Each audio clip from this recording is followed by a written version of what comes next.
खंड खंड हुए मेरे अंग, आंचलों में सैकड़ों पड़ा मैं थोड़ा थोड़ा हूँ, फिर भी तैयार खड़ा हारा ना समाज से हूँ, साहस संभाले लंबी रेस वाला घोड़ा।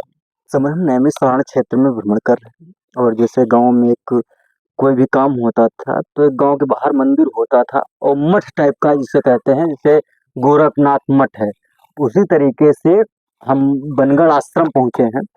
और जहाँ पे एक मठ है, महंत जी हैं हमारे साथ, अ, संतोष दास खाकी जी। तो जय श्री राम महाराज जी। तो महाराज जी, पहले हम आपसे बात कर लेते हैं, नैमिषारण्य क्षेत्र के अंतर्गत है।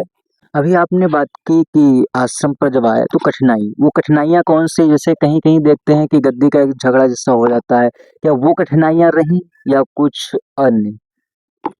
ऐसी ही कठिनाइयाँ इस भूमि विवाद को लेकर के तमाम संघर्ष रहे। महाराज जी, अपनी जर्नी के बारे में बताइए और आप कब महंत बने, किस अवस्था में आप महंत बनने की ओर अग्रसर हुए, और आपका जो क्रम यात्रा का रहा अभी तक वो कैसा रहा, स्टार्टिंग कैसी हुई, क्या क्या कठिनाई आई उसमें? देखो, जो जीवन है वह उतार चढ़ाव का एक नाम है। जीवन की यात्रा प्रथम दृष्टया सहज नहीं होती। जब हम इसे सहजता के रूप में स्वीकार करते हैं, तब हम जीवन के महत्व को समझ पाते हैं। हम मैं लखीमपुर ज़िले का रहने वाला हूँ। लखीमपुर ज़िले में मेरी जन्मभूमि है और लगभग 14 वर्ष की उम्र में महाराज जी की शरण में आकर के और मैंने 11 वर्ष की उम्र में दीक्षा ली और 14 वर्ष की उम्र में महाराज जी के निधनोपरांत मैं यहाँ का महंत बनाया गया। तो जब कहीं व्यवस्था परिवर्तन होता है तो बहुत बड़े संघर्ष होते हैं। यहाँ का भी संघर्ष लगभग आप वृद्ध लोगों से जानेंगे तो बताएंगे, बहुत बड़ा संघर्ष रहा। और इसी संघर्ष ने काफ़ी हमें जो है अनुभव कराया, मुझे जीवन का अनुभव कराया। मैं पढ़ा लिखा नहीं हूँ बिल्कुल, तथापि इसी संघर्ष के चलते और महाराज जी की कृपा, जिसने मुझे जो है पूरी तरीके से जो जो विषय हमारे हैं उन विषयों में हमारा प्रवेश कराया और हम आज समाज में बैठ कर के अपने बारे में अथवा आपके बारे में किसी के बारे में कुछ बताने में सक्षम हो पाए हैं। तो ये विषय है, जो सामाजिक प्रक्रियाएं हैं उन प्रक्रियाओं को हम जो आश्रम की मर्यादाएं हैं, जो परिपाटियां हैं, उनका परिपालन कर रहे हैं। ये तो जीवन है, जीवन में तमाम उतार चढ़ाव आते हैं। यह बात सत्य है कि बहुत बड़ा संघर्ष रहा मेरे जीवन में और संघर्ष के बाद ही जो है, और बड़े-बड़े जितने भी लोग हैं उनके जीवन में संघर्ष रहा और संघर्ष के बाद ही उस संघर्ष को ही जो है मूलतः उसे श्रृंगारित करके हम उनका नाम लेते हैं। आपने कहा कि आप विद्यालय नहीं गए, कि डिग्री नहीं आपके पास है, आपने कहा कि आप पढ़े नहीं हैं, तो मतलब विद्यालय में जाकर नहीं पढ़े, कि संभवतः डिग्री नहीं आपके पास कोई है? क्योंकि ज्ञान दो तरीके का होता है, एक होता है जो डिग्रियों पे आधारित हो जाता है और एक होता है कि हम विद्यालय में गए, अध्ययन किए, लेकिन हमारे पास कोई डिग्री नहीं। मैं कक्षा 7 तक विद्यालय गया। इसके बाद किसी भी विद्यालय और किसी तक जो शिक्षा के आयाम हैं उन तक मैं नहीं पहुँचा। हाँ, स्वाध्याय मैंने किया और स्वाध्याय को मैंने केवल एक तरफ सीमित नहीं रखा। मैंने स्वाध्याय, जब धर्म के मामले में बात आई, तो मैंने जितने भी धर्म मेरी समझ में आए उन सभी धर्मों के बारे में मैंने विधिवत अध्ययन करने की कोशिश की और सबके बारे में जानने की कोशिश की। और इसके साथ-साथ जब सामाजिक व्यवस्थाओं के बारे में बात आई तो मैंने सामाजिकता का भी अध्ययन करने का प्रयास किया और कैसे हमारा जीवन व्यवस्थित हो सके इसके लिए मैंने पूरे उपाय किए और अध्ययन यही है, गुरुचरणों का अध्ययन रहा मेरा। अभी आपने बात की कि आश्रम पर जब आए तो वो कठिनाइयाँ कौन सी, जैसे कहीं कहीं देखते हैं कि गद्दी का एक झगड़ा जैसा हो जाता है, क्या वो कठिनाइयाँ रही या कुछ अन्य? ऐसी ही कठिनाइयाँ, कोई भी गद्दी या कोई भी व्यवस्था भी उसमें जो है भौतिक समस्याएं तो होती ही हैं। गद्दी के ही झगड़ों को लेकर के तमाम विवाद हुए। सन 85 से लेकर के उसके बाद फिर बहुत बड़ा संघर्ष रहा और इस भूमि विवाद को लेकर के तमाम संघर्ष रहे। लेकिन एक तो आत्मविश्वास भगवान की कृपा से और गुरुदेव की कृपा से आत्मविश्वास भी था। और उस छोटी उम्र में मैंने प्रयास किया कि हम उनका संबल लेकर के सक्षम भी हुए। मेरा 14 साल की उम्र से। और एक एक मैंने अपना परिचय लिखा है, उसमें कविता है। जी। तोड़ा हूँ किसी का और जोड़ा मैं किसी का, और मोड़ा मैं किसी का और किसी का मैं निचोड़ा हूँ। मान और मनौती का हूँ नारियल जटा वाला, गरिमा भरा हूँ साधु चौखट पे फोड़ा हूँ। बना हूँ प्रसाद खंड खंड हुए मेरे अंग, आंचलों में सैकड़ों पड़ा मैं थोड़ा थोड़ा हूँ। फिर भी तैयार खड़ा हारा ना समाज से हूँ, साहस संभाले लंबी रेस वाला घोड़ा हूँ। तो ये बात है। जीवन की कठिनाइयाँ जो आपकी चलती रहीं, वो क्रम और फिर आपको विजय कब मिली? पू विजय और पराजय का प्रश्न नहीं है। जी। जीवन की सबसे बड़ी सार्थकता और सबसे बड़ी विजय अपने लक्ष्य को प्राप्त करना है। तो हाँ, अब मुकदमा जैसा कोई भी विवाद नहीं है, कोई भूमि विवाद नहीं, कोई इस तरीके का नहीं, लेकिन अंतर्विवाद, अंतर्द्वंद और जो हमारा लक्ष्य है परमात्म प्राप्ति अथवा पुरुषार्थ की प्राप्ति, तो उसमें कहा जाए पूर्णतया विजय तो अपूर्णतया विजय तो फिर जब हम उस मृत्यु प्रदोष की शरण में जाएँगे तब होती है। तो इसे विजय नहीं कहा जा सकता। जीवन के उतार-चढ़ाव। जिसमें वो निरंतर एक ऐसी घड़ी आई कि लगातार वो धारा प्रवाह चल रहे हैं, लेकिन जो अवरोध होते थे, जैसे आप कोई विकास करना यहाँ पे चाहें, तो वो अब शायद नहीं हो पा रहे हैं, वो आप कर पा रहे हैं यहाँ पर। हाँ, जो हमारी वृत्ति के अनुसार है, वह हम कर पा रहे हैं, जो हमारी सोच है, जिन सोचों से हम पुष्ट हैं। मैं भौतिक विकास की तरफ बहुत ध्यान नहीं देता हूँ। जी।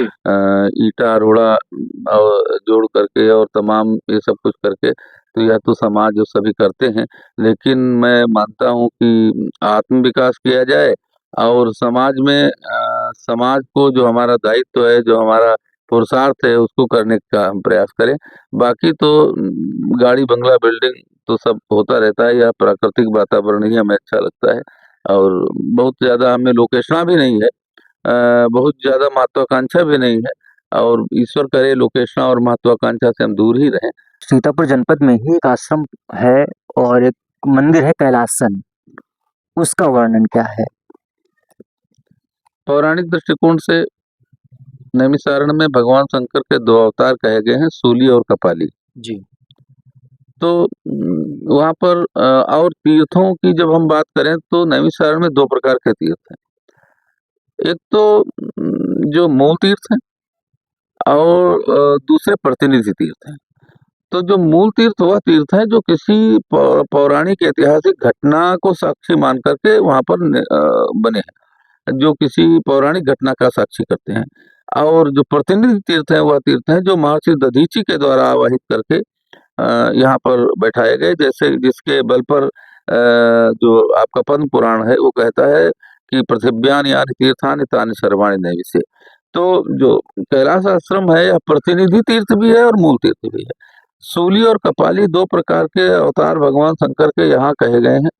तो इसमें जो कपाली अवतार है वो उसका क्षेत्र है वो। वहाँ पर एक बड़ा विशेष स्थान है जिसे खब्बीस कहते हैं। तो खब्बीस 11 भगवान शंकर के 11 रुद्रों में से जी। खब्बीस एक रुद्र है। हमने कहीं देखा, सुना, पढ़ा था, विद्वान लोग जानते हैं कि अ, भगवान शंकर के 11हों रुद्रों में से जब रावण ने 10-10 सिर चढ़ाए, तो इससे एक रुद्र असंतुष्ट हो गया और इसीलिए हनुमान ने लंका जलाई और हनुमान जी महाराज उसी 11वें रुद्र के अवतार थे। खब्बीस के अवतार माने जाते हैं, 11वें रुद्र के अवतार।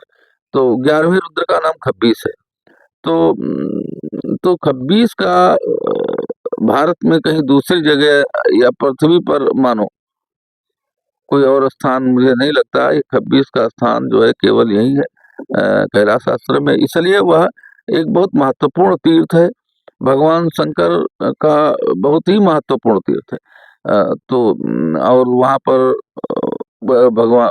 भगवान दधीची ने जब कैलाश को बुलाया तो कैलाशेश्वर भगवान यहाँ पधारे अपने परिकरों के साथ पड़ोस में अमरावती तीर्थ है, जिसे आप जो है मानसरोवर भी कहते हैं। तो अमरावती तीर्थ है, झील है जिसे अमरैया झील कहते हैं। और इसके अलावा भी अन्य तमाम उनके गण परिकर उस क्षेत्र में विराजमान है। तो इसलिए वह बहुत अत्यंत महत्वपूर्ण है। नैमिषारण्य का आंचलिक तीर्थ है और नैमिषारण्य का अत्यंत महत्वपूर्ण तीर्थ है, नैमिषारण्य का पूरक तीर्थ है। जो खबीस आप बता रहे हैं, ये एक ही स्थान है केवल विश्व में, जानकारी के अनुसार कि मतलब है ही नहीं, जैसे जहाँ तक आपकी जानकारी है, अगर होता तो पता चलता कि है ही नहीं, ऐसा आप कह रहे हैं। देखो, पौराणिक विधा में और कोई हमें नहीं मिला। खब्बीस का स्थान स्कंद पुराण के अनुसार और अन्य दो एक पुराणों के अनुसार यहाँ पर दिखाया गया है। और दूसरी जगह हमें, जैसे अगर कोई जानना चाहे तो कौन सा पुराण है जहाँ पर ऐसा पता चल सके? देखो, स्कंद पुराण एक ऐसा पुराण है जिसमें नैमिषारण्य का जो है वर्णन आता है। और नैमिषारण्य के वर्णन में और इसके अलावा शिव पुराण में भी वर्णन है और अन्य अन्य पुराणे भी है, लेकिन मूलतः स्कंद पुराण जो नैमिषारण्य की महिमा का विस्तृत रूप से वर्णन करता है। और वह जो नैमिषारण्य खंड है वह थोड़ा अनुपलब्ध जैसा है, लेकिन मैंने प्रयास करके उसको कहीं से खोजने का प्रयास किया और मुझे मिला भी। तदनुसार मैं ऐसा कहता हूँ कि हमारे भारत में तो कहीं दूसरा ऐसा स्थल खब्बीस का नहीं। एक चीज वहाँ पे और महाराज जी चर्चित है कि खबीस को शराब मंदिरा चढ़ाते हैं, ऐसा भी क्या उल्लेख? क्योंकि लोग कहते हैं कि वहाँ केवल मंदिरा ही चढ़ता है। देखो, भगवान शिव को अघोरेश्वर कहते हैं जी हम यहाँ अघोर का अर्थ को थोड़ा अलग ले लेते हैं। जी बहुत भयावह, बहुत भयंकर ऐसा मानते हैं।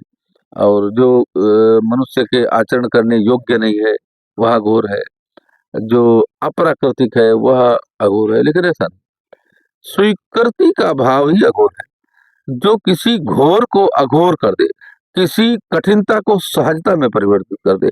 मानव मनुष्य का जो जीवन की शैली जो सबसे सरल शैली है वह अघोर है। और उस अघोर को जब हम समझेंगे, उसके सन्निकट जाकर के उसके अंतस्थल में प्रवेश करेंगे, तब हम समझेंगे कि अघोर कितनी सरल और मूल मानव की शैली है, जिसमें अस्वीकृति का कोई भाव नहीं है। तो भगवान शंकर अघोरेश्वर हैं, तो कपाली शिव हैं, तो इसलिए उनको मदिरा चढ़ाया जाता है। लेकिन उनके लिए दूध और मदिरा में कोई अंतर नहीं है भगवान शिव के लिए। आप दूध चढ़ावे तो दूध ग्रहण करेंगे, मदिरा चढ़ावे तो मदिरा ग्रहण करेंगे। और वह तो सब प्रकार से जो है भोले हैं, इसलिए उनका नाम भोले है कि वह मतलब सब कुछ ग्रहण करने में समर्थ है, इसलिए वो महाकाल है। जैसे वो तांडव नर्तक गंगाधर की, प्रलयंकर की, महाप्राण प्रकृति स्वरूप जय जय भोले शंकर की, प्रकृति नाट्य संपादक परम अगम्य दीन बंधो की, शांत रूप समन स्वरूप सर्वेश दया सिंधु की। वह शांत है, समन के स्वरूप हैं और महाप्राण भी है, प्रकृति स्वरूप हैं और अघोरेश्वर है। तो इसलिए मदिरा और दूध उनमें भेद नहीं है, वह पूरी तरीके से अघोर स्वरूप है, इसलिए उन्हें मदिरा चढ़ाई जाती है।